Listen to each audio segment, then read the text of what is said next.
Welcome, आप सभी का स्वागत है इस लर्निंग के प्लेटफॉर्म पे। और आज का जो टॉपिक है हमारा वो है प्रोनाउन। प्रोनाउन को हम हिंदी में सर्वनाम कहते हैं। अगर मैं प्रोनाउन को समझने की कोशिश करूं तो इंग्लिश में सबसे ज़्यादा इंपॉर्टेंट टॉपिक अगर देखा जाए तो वो प्रोनाउन है। ठीक है, तो प्रोनाउन क्या होता है, इनको हम हिंदी में सर्वनाम कहते हैं। अब प्रोनाउन एक ऐसा शब्द है, pronoun is a word which is used in place of a noun. Pronoun एक ऐसा शब्द है जो कि नाउन की जगह पे यूज होता है। अब प्रश्न उठता है, यहाँ पे क्वेश्चन उठता है कि प्रोनाउन एक ऐसा शब्द है जो नाउन की जगह पे यूज होता है, तो फिर मैं नाउन का यूज क्यों नहीं कर सकता, है ना। प्रोनाउन का भी यूज क्यों करूं, मैं नाउन का क्यों नहीं कर सकता। क्या मेरा सेंटेंस गलत हो जाएगा? बिल्कुल भी नहीं। लेकिन कुछ चीजें हैं जो समझने लायक हैं। जैसे यहाँ पे कुछ एग्जाम्पल लिखे हैं, मैं इन एग्जाम्पल को पढ़ने की कोशिश करता हूँ। ठीक है, यहाँ पे लिखा है Kapil is a boy. Kapil एक लड़का है। Kapil's father works in bank. Kapil के जो पिता हैं वो एक बैंक में काम करते हैं। Kapil's mother is a teacher. Kapil की जो माँ है वो क्या है, एक टीचर है। Kapil's father scolds Kapil. कपिल के पिता कपिल को डांटते हैं। तो यहाँ पे मैंने सेंटेंस कुछ लिखे हुए, अगर कायदे से मैं समझने की कोशिश करूँ तो इनके अंदर कोई भी एरर यानी कि कोई भी मिस्टेक नहीं है, अपने आप में ठीक है। लेकिन अगर मैं इनको ध्यान से देखने की कोशिश करूँ तो यहाँ पे मुझे कुछ चीज़ें कुछ अलग सी लगी। जैसे कि मैं अगर समझने की कोशिश करूँ तो कपिल कपिल कपिल कपिल एंड कपिल, तो कहीं ना कहीं इन सेंटेंसों के अंदर कपिल का यूज जरूरत से ज़्यादा किया गया है। और इंग्लिश जो है हमारी एक जस्ट सब्जेक्ट नहीं है बल्कि एक लैंग्वेज है। हमने समझा है कि इंग्लिश जो है वो जस्ट एक सब्जेक्ट नहीं है बल्कि एक लैंग्वेज है। और लैंग्वेज का एक नियम क्या कहता है, लैंग्वेज का नियम कहता है कि अगर कोई भी वर्ड जरूरत से ज़्यादा रिपीट हो रहा है तो उससे भाषा कहीं ना कहीं खराब हो जाती है। तो हम किसी भी वर्ड को जरूरत से ज़्यादा रिपीट नहीं कर सकते। ऐसी जगहों के लिए हम प्रोनाउन का यूज़ करते हैं। ठीक है, मैं जरा इन सेंटेंसों को एक बार प्रोनाउन का यूज़ करने की कोशिश करता हूँ। ठीक है, यहाँ पे लिखा है कपिल इज अ बॉय, कोई दिक्कत नहीं है मुझे। Kapil's father Scholz Kapil's father works in bank. तो यहाँ पे कपिल्स फादर को हटा के मैं बोल सकता हूँ हिज फादर। ठीक है, कपिल्स मदर को हटा के मैं बोल सकता हूं हिज मदर। कपिल्स फादर को हटा के मैं यहां पे बोल सकता हूं हिज फादर। और इस कपिल को हटा के मैं बोल सकता हूं हिम। एक बार मैं सेंटेंसों को फिर पढ़ना चाहूंगा। Kapil is a boy, Kapil एक लड़का है। His father works in bank. उसके पिता बैंक में काम करते हैं। किसके पिता? अभी उसके पिता मतलब कपिल के पिता। ठीक है, कपिल की जो माँ है वो एक टीचर है। ठीक है, तो किसकी माँ? कपिल की माँ। ठीक है, कपिल के पिता की जगह मैंने बोल दिया उसके पिता। कपिल को डांटते हैं की जगह पे बोल दिया मैंने उसे डांटते हैं। उसी का मतलब कौन है? कपिल। ठीक है, अब यहाँ पे क्या हो गया सेंटेंस, कपिल एक लड़का है, उसके पिता बैंक में काम करते हैं, उसकी माँ एक टीचर है और उसके पिता जो हैं वो उसे डांटते हैं। तो यहाँ पे अगर मैं समझने की कोशिश करूँ तो यहाँ पे मेरी जो बात में जो कहना चाह रहा था, जो मैं कन्वे करना चाह रहा था, वो बात मैं अपने आप में कह पा रहा हूँ, मुझे कोई दिक्कत नहीं है। मैंने क्या कर दिया कि प्रोनाउन का यूज कर दिया, लेकिन यहाँ पे प्रोनाउन का मैंने यूज कर दिया। तो यही होता है प्रोनाउन। ठीक है, यहाँ पे जो मैं बात कहना चाह रहा था वो बात तो मैं कह सका, लेकिन मैंने क्या किया, प्रोनाउन का यूज कर दिया और मैंने किसी भी वर्ड को बार बार रिपीट नहीं किया। तो इस तरीके से प्रोनाउन का यूज करते हैं। तो ये होता है इनका बेसिक कॉन्सेप्ट। ठीक है, प्रोनाउन के काफ़ी टाइप्स निकलते हैं, लेकिन जो आज हम टाइप समझने वाले हैं वो है हमारा पर्सनल प्रोनाउन। ठीक है, प्रोनाउन के काफ़ी टाइप्स होते हैं, आज जो समझेंगे हम वो है पर्सनल प्रोनाउन। पर्सनल प्रोनाउन कितने होते हैं? कुल गिन के अगर देखूं तो कुल संख्या में 7 होते हैं। ठीक है, कुल संख्या में ये 7 होते हैं और काफ़ी ज़्यादा इंपॉर्टेंट रहते हैं। ठीक है, तो मैं एक बार समझने की कोशिश करता हूँ। आई अपने आप में क्या होता है? मैं। ठीक है, आई का मतलब होता है मैं। आई जो है अपने आप में क्या है? सब्जेक्ट है। ठीक है, सब्जेक्ट बनने का काम करता है ये।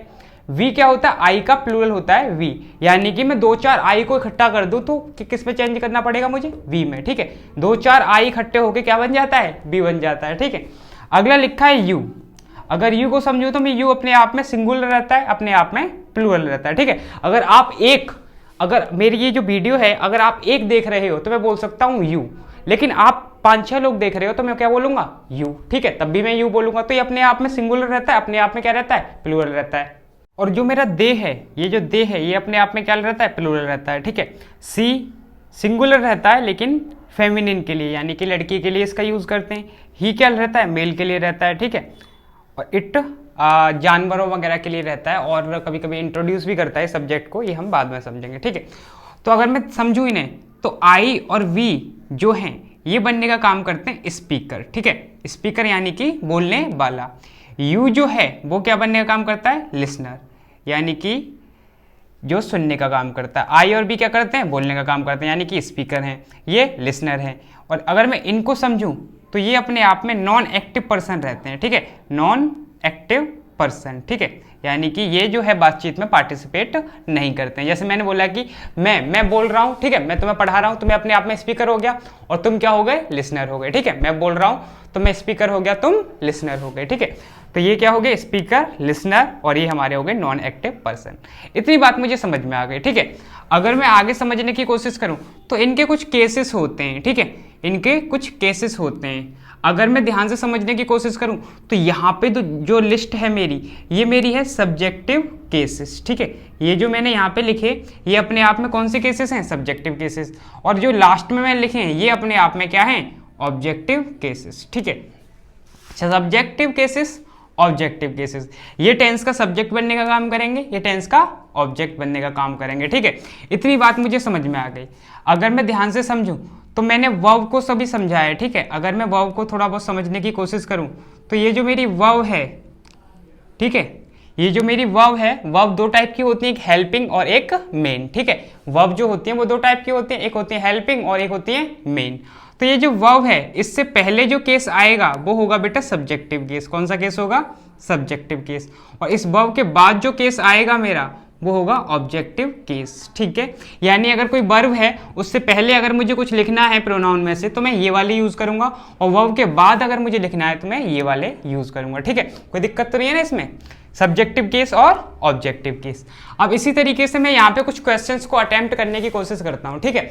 यहाँ पे अगर मैं इसको समझने की कोशिश करूँ तो यहाँ पे लिखा है him know I very well, ठीक है, him know I very well.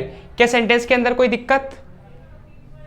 अगर मैं ध्यान से समझने की कोशिश करूं, अगर मैं इसे ध्यान से समझने की कोशिश करूं तो यहाँ पे ये नो है, नो अपने आप में क्या है, वर्ब है, ठीक है। तो वर्ब से पहले आने वाला केस कौन सा होगा, सब्जेक्टिव केस। तो यहाँ पे हिम तो ऑब्जेक्टिव केस है, तो इसे हटा के मुझे क्या लिखना होगा, ही, ठीक है, ही लिख दिया मैंने।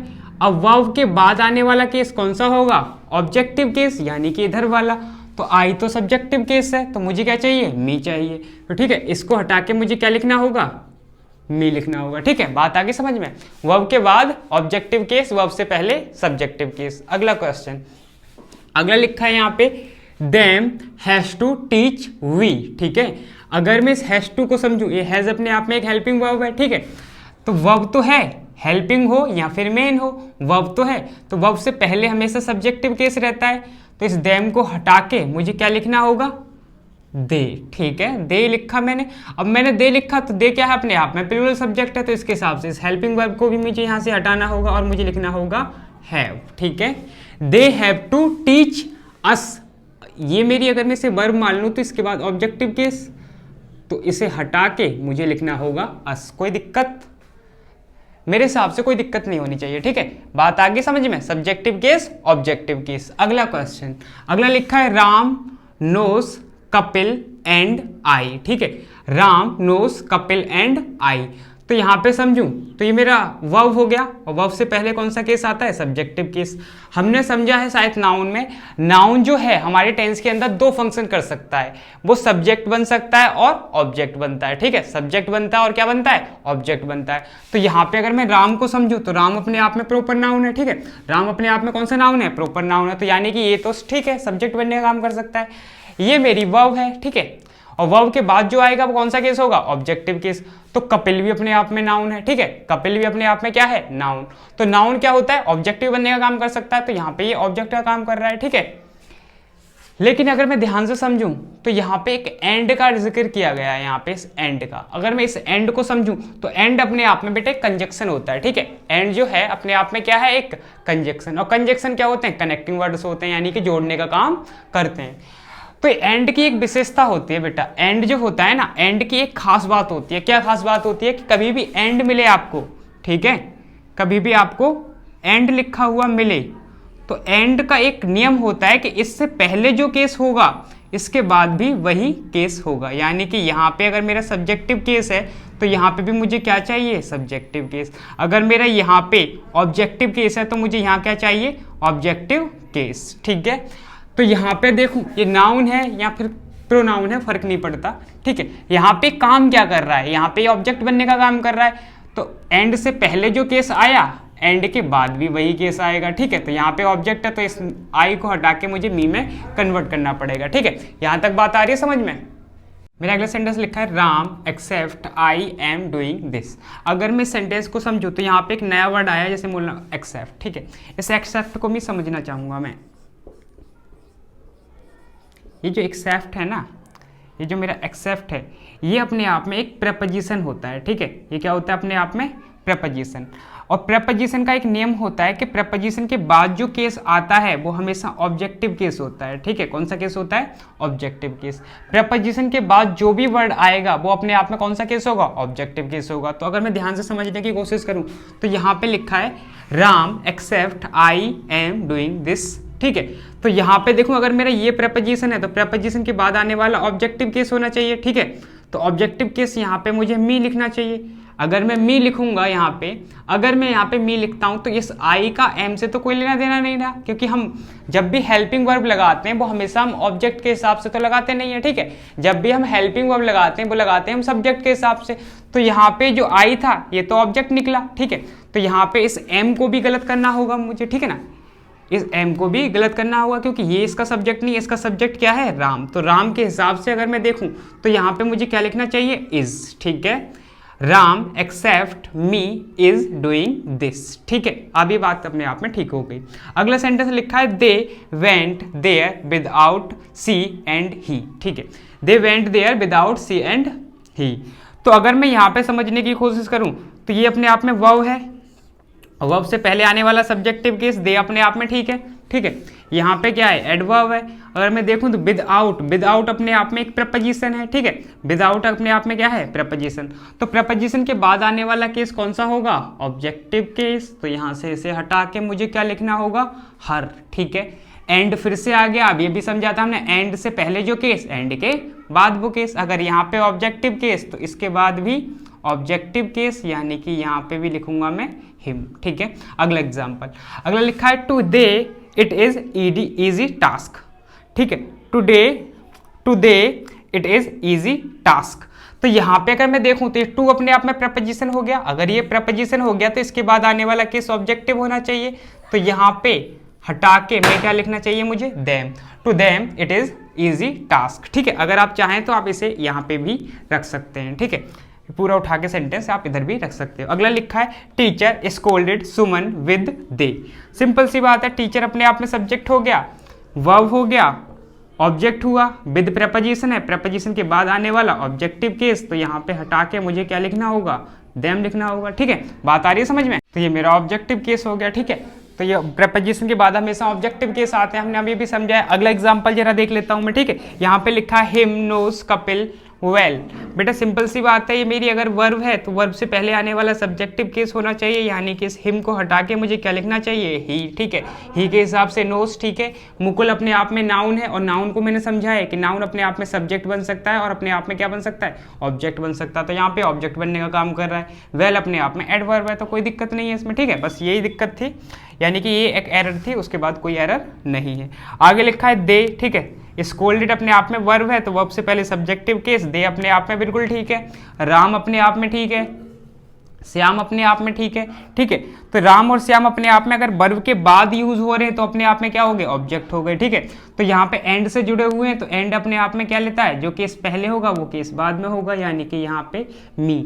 अगर मैं इसे और अच्छी तरीके से समझना चाहूँ तो इसके अरेंजमेंट से भी क्वेश्चन उठ सकता है, यानी कि ये जो चीज है, यानी अगर मैं समझने की कोशिश करूँ, ये जो मी है ये आना चाहिए यहाँ पे, उसके बाद राम और श्याम आना चाहिए। आगे की लेसन पे आप समझ में आएगा। ठीक है, तो यहाँ पे बात आ गई समझ में। ठीक है, तो सब्जेक्टिव केस और ऑब्जेक्टिव केस, यानी कि वर्ब से पहले जो केस आएगा वो सब्जेक्टिव होगा और वर्ब के बाद जो केस आएगा वो ऑब्जेक्टिव होगा। उसके बाद हमने समझा कि कैसे ये काम करते हैं। ठीक है, तो आज हमने प्रोनाउन समझा। प्रोनाउन अपने आप में क्या होता है, एक ऐसा शब्द होता है जो कि नाउन की जगह पे यूज होता है। और नाउन की जगह पे क्यों यूज होता है, क्योंकि वो रिपीटेशन को हटाता है, यानी कि रिमूव करता है वो रिपीटेशन को। ठीक है, उसके बाद हमने समझा पर्सनल प्रोनाउन।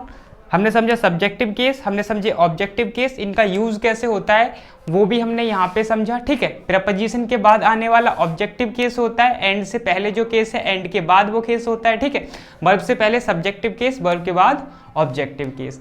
ये चीजें हमने आज के इस लेसन में समझी, ठीक है। अगले लेसन में हम प्रोनाउन का अगला कॉन्सेप्ट समझेंगे, यानी कि हमने ये बीच वाले जो रह गए ना पजेसिव केसेस, इनको अगले जो वीडियो आएगा उसमें हम डील करेंगे, ठीक है। तो ये आज की क्लास थी।